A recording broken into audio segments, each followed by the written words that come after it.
एक गांव में एक बुजुर्ग किसान रहते थे। उन्होंने अपनी मेहनत से मिट्टी और गोबर से अपना घर बनाया। घर बनाते समय उन्होंने एक कोना खास तौर पर एक छोटी सी मस्जिद के लिए रखा। उस मस्जिद में 7 नमाज के लिए चटाइयां बिछाई, क्योंकि उनके 7 बेटे थे। जब घर और मस्जिद की दीवारें तैयार हो गईं, तो उन्होंने अपने सभी बेटों को बुलाया और कहा, मैं चाहता हूँ कि मस्जिद की लिपाई प्लास्टर जन्नत की मिट्टी से हो। तुम सब जाओ और जन्नत की मिट्टी ढूंढ कर लाओ। सुनते ही बेटे हैरान हो गए, जन्नत की मिट्टी कहाँ मिलेगी? लेकिन पिता का हुक्म था, इसलिए 6 बड़े बेटे निकल पड़े, खेतों, जंगलों, पहाड़ों और नदियों की ओर, जन्नत की मिट्टी की तलाश में। 7वां और सबसे छोटा बेटा बीमार था, इसीलिए वह घर पर ही रहा। दिन भर बाकी भाई अलग अलग जगहों पर मिट्टी ढूंढते रहे, लेकिन उन्हें कुछ नहीं मिला। वे थके हुए और मायूस होकर शाम को घर लौट आए। घर आकर उन्होंने देखा कि छोटा भाई आंगन में बैठा है और उसके पास एक बोरियां मिट्टी से भरी हुई हैं। पिता ने हैरानी से पूछा, बेटा, तू तो घर पर ही था, तुझे ये मिट्टी कहाँ से मिली? उसने मुस्कुराते हुए जवाब दिया, अब्बा जान,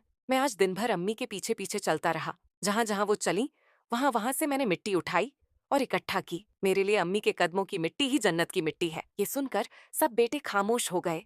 माँ की आंखों में आंसू आ गए और पिता की आंखों में बेटे के लिए फक्र, गर्व था।